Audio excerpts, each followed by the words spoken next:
So Let's not. I know it's not even gonna be good. no. Okay, I'm gonna give you a heads up about this week. I'm gonna get you a heads up. The episode overall was a pretty okay to good episode. Okay. Why? Because it included none of the stuff that Sword Art Online normally includes.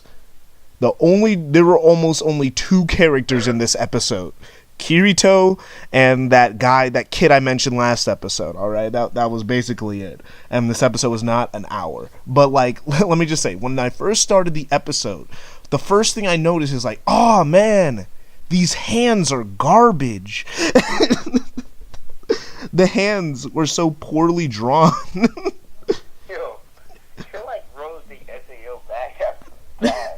No, but it's because everything else in the show looks so high quality, to its backgrounds, to its lighting, and the refined character designs, that I noticed that the hands are so low detailed to the point where, like, they have to get really close for me to notice that the man has fingernails.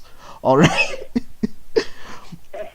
And bruh has a messed up finger because he was pointing to his head, but like, okay, he had his finger on his head, but like, his knuckle was crunched up, and his finger was bent from putting his finger on his head, and it looked so weird. I'm like, that's not how a finger works. But unless he has like double joints or something, which that has never been clarified in SAO lore, I don't think that was on purpose. It was just so weird. That was the first thing I noticed. But like the first 16 minutes, not a lot happens though. Like, you get reintroduced to the kid from last episode, Eugene, or Yu-Gi-Oh, or whatever, I can't remember his name, but the thing that I also noticed in this whole thing, Kirito introduces himself to a new person as Kirito, but, like, Kirito's not his name. I think the show forgot that Kirito's name is Kazuto Kirigaya. What is called Kirito. But I'm just like, why does this man introduce himself to people as Kirito? That is so weird. Why does he go like, I'm Kirito? Wait, that's not your name, though. I'm just so confused. Why does a person, like, that's like if I introduce people online, like if I met them in real life, just a random person, and then called them and introduced them by my online name. That's just so weird. Who does that? And he still does the stupid thing where he's reaching for a sword when it's not there. Like, it's just a thing he does at this point. I don't know why. It's one of his few flaws. He reaches for swords when they're non-existent. Like an idiot. So like he meets up with the Yu-Gi-Oh guy. I'm calling him Yu-Gi-Oh because I can't remember his name, but I know it ends with an O and I know it starts with an E, so it's like Yu-Gi-Oh or something. But so he meets up with him, and it turns out that he doesn't remember Kirito, and Kirito doesn't remember him because Kirito's memories are wiped. But the guy that is in the game, he also just doesn't remember Kirito's existence in general. For a second, I thought they were gonna do the thing where they just don't recognize, where Yu-Gi-Oh just doesn't recognize Kirito or something. But no, they genuinely just don't know the other person's existence, which kinda, I think they're just gonna eventually remember each other later down the road, or there would be no point to the first 20 minutes of the show. That would be the most useless 20 minutes I've ever seen in my life. But a lot of it is kind of just telling us stuff we already know. We know he's inside of the world that he was in earlier. We know that what happened to Alice. We know that this, like, and then did I tell you about the tree last week? Okay, well, I didn't think it was important, but there was this tree that Yu-Gi-Oh's job is to cut down, but like it's been cut. It's a tree with such a huge HP counter that they've been cutting it for 300 years and it's still up. Like it's still there, and like it takes forever. No, I'm not like, even gonna. I know, like I don't see anything wrong with it. It just seems like, okay, I guess It's that. weird. Like, I mean, I guess, you know. I mean, like, it better be important. It better be important later, I swear. If it's not, that's gonna be like, why did you even have that here if that wasn't important? They're just telling me that you can't cut it down or something. It's like they could cut it down, but like they just been doing it for so long, and it just is barely cut down. They barely made a dent in it for over the course of 7 generations of people's whose specific job is to cut the tree all day. God. It's a thing. They eat some food. Kirito is out of his element because he's trying to figure out where he is, and also if the guy that he's talking to is an NPC or a player. So there's this one scene that's just kind of embarrassing where he tells him, I want to leave. And the guy's like, oh, you know, well, I could get you to a village or something. And he's like, no, I want to log out. What does log out mean? It means I want to go into the town and find a place to sleep. Oh, never heard that term before. Wow. And I was like, I oh. want to log out.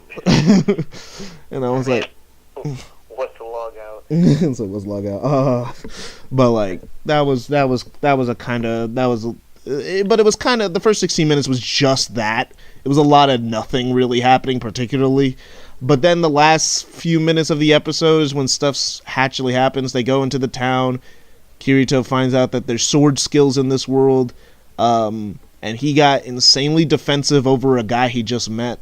This guy's like, oh, well, you're one of those people who get spirited away with their memories wiped? Ah, man, well, if you can't remember your calling, you probably, like, have a garbage job anyway. Like that guy over there, he has a garbage job. Oh, it's a pretty pointless job, cutting down that tree. Then Kirito goes like, well, I'm a swordsman. And just, like, came for Kirito's and then Kirito's just like, I'm a swordsman, and then he just does a sword thing, and then Kirito goes into a church and he tells us stuff that we should already have figured out, but it's either Kirito is telling us stuff that is wrong and he's supposed to be proved wrong later, or like he's actually right and the show's actually being smarter than I think it is.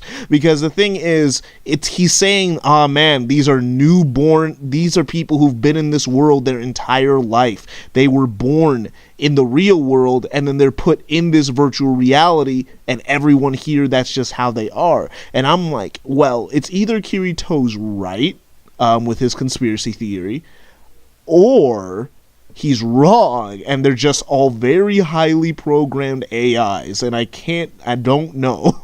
And I'm like, and then we get a fan service shot of this one hot girl who might be a bad guy in the bed or something, I don't know, and the ED's just fine, and the OP's still bad. Now I've noticed new things wrong with the OP. The running animation in the beginning when they're running towards the sunset has no weight to it. Like, it's well animated in terms of that it's moving, but it has no weight. They just run, and it looks so weird when you look at it for too long. And it's just like, that doesn't look natural. It's like you know how people run, there's some force when you hit the ground? It doesn't look like that. It just looks like they're... Like they don't weigh anything. Yeah. I don't feel any weight. I can't imagine what that actually looks like. It's like, I know, you can't imagine, but like, I'll show you the OP when you guys get here, and it's just like, it just looks weird. It's like if you look at it for too long, at first you'll just think of it passively, but if you look at it for too long, it's just really weird. That when I get over there. Anyway, that's that's going on there. But like on the episode of SAO, I just think it was a fine episode. It was not great. It didn't. It wasn't bad. I wasn't angry. I just was confused sometimes about the decisions that were made. Like Kirito introduced the 1 hour special. The 1 hour special technically was a better episode because the first 22 minutes were like pretty good. I heard you was just like laughing when you came on. You were were talking about SEO. Like, Because there was so much exposition. There was so much exposition in the first episode, and there's still exposition here. A lot of it is Kirito expositioning to himself. It's but I hate the expeditions. They don't sound fun at all. Like, they're not. The exposition is just like, 10, 15 minutes expedition. And like you said, there was 2 in the last one. Yeah, but the 40-minute episode had 2 bits of exposition. The first one was better, but the second one was literally them in a cafe, just talking about things. Really, like when Kirito gets a mission, like in what's it called? When he went in SAO 2. Mm-hmm. You know, like, yeah, that one scene where he's just talking to the agent for like half the episode, and then later Sinon is talking with her friend for like a good 7 minutes in the cafe, and then later they exposize in a cafe in a video game. You guys, it's like, can you guys shut up? And the thing is, what I really hate about some of the exposition, some of it is necessary, but some of it is that we already know. Like, we kind of could figure that stuff out. Oh yeah, I forgot to tell you last week. In SAO, the whole soul transfer thing. So apparently, our soul is light.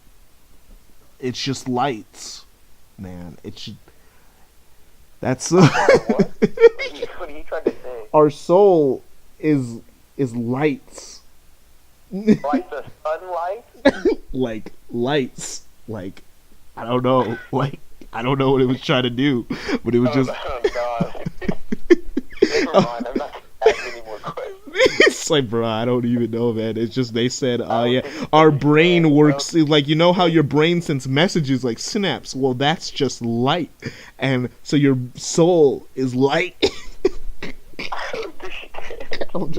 That's why we call the thing fluctuate. And I'm like, wait, light? No, we're not doing this. Like, what kind of hippie crap is this? Actually. Oh, man. Like, my goodness. I'm just like, No. why this? Oh man, it was. Sounds like it'd be a great. Oh God. This. Gonna be good. How many episodes do they say again? Remember, it's a whole year. I'll be in college when the show ends. No. Please stop. The thing I'm is, still gonna be watching this. so far it's better than it's better than anything so far to a certain extent, because we don't have. It's like, it's not faux. It's bad. It does stuff bad in a different way. It doesn't do SAO things bad. Besides the exposition, that's the only thing that carries over. Everything else is just kind of. It's like all the SAO bullcrap that kind of is just there with Kirito being super OP, girls fawning over him for no reason, and then they just end up a part of the sperm women's club, because he's still with Asuna for some reason, despite them almost never hanging out anymore. Like, like, think about it. Since part 1, where they went in the game, when's the last time they've hung out for longer than like an episode? He's busy. He's got a job now. I mean, no, she doesn't got a job. Kirito has a job, but I mean, like, Kirito has a job now. He's like always in a game. I know, like, in season 1, she's kidnapped, all right, and then almost gets, like, not even raped, but they just rip off Berserk, almost without the rape. They rip off Berserk without the rape. It's like, which is, Sword Art Online loves to rip off Berserk. Literally, Kirito was called the Black Swordsman, which is the name of Guts from Berserk. Like, I'm the Black Swordsman. And then, No. like, he was like Berserk, and he's like, no, you're fucking. It's like, no, you're not. I was like, stop, you guys. It's like, no, you're not. It's like, you are not the Black Swordsman. But like, it's like, so they don't hang out for the whole second half of season 1, and then they hang out technically between season 1 and 2. Then season 2, he's in GGO for the whole game. Hangs out with Sinon. and then has like a better chemistry with Sinon than he did with Asuna for some reason. I know he actually picked her up at the school. What in the world? And like, it's like, how does Kirito hang out with all these girls and still and still have such a loyalty towards Asuna? Weirdly, it's like a weird It's like because the thing is in the part 1 of Sword Art Online, because their romance is like actually like one of the best parts of the original Aincrad arc. All right, like that's one of the best parts. But like, you know, after that, the romance becomes less and less believable with the amount of scrap Kirito's doing and the little amount that they actually hang out and have actual chemistry, because they don't have chemistry anymore. They don't talk. Like, and when they do talk, it's like they're talking about the plot. And it's like actually. It's like they don't like last episode was the last time they've had like dialogue with each other, what it seems like in forever. But then again, I didn't watch the movie or the second half of season 2. But the thing is, what proves how useless the second half of season 2 and the movie are is that I get everything that's going on right now. What I should tell people is like, you could just watch season 3 of Sword Art Online. You could just start there. Why would I start at season 3? Because they just tell you everything that happened.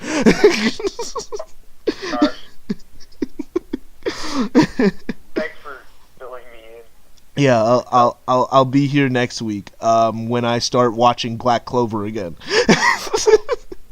Alright, man. Bye. Alright, bye. Thanks for listening to me talk to my cousin about Sword Art Online. This is gonna be every week, I swear to God.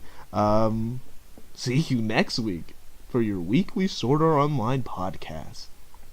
And the SAO abridged video is coming. I just took a break this week. I had to do stuff for my senior project. Required me shadowing a teacher for an entire week. Didn't have a lot of free time on my hands.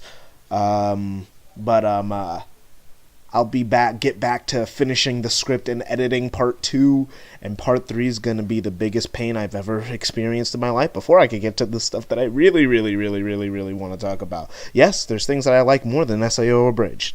Alright, see you next time.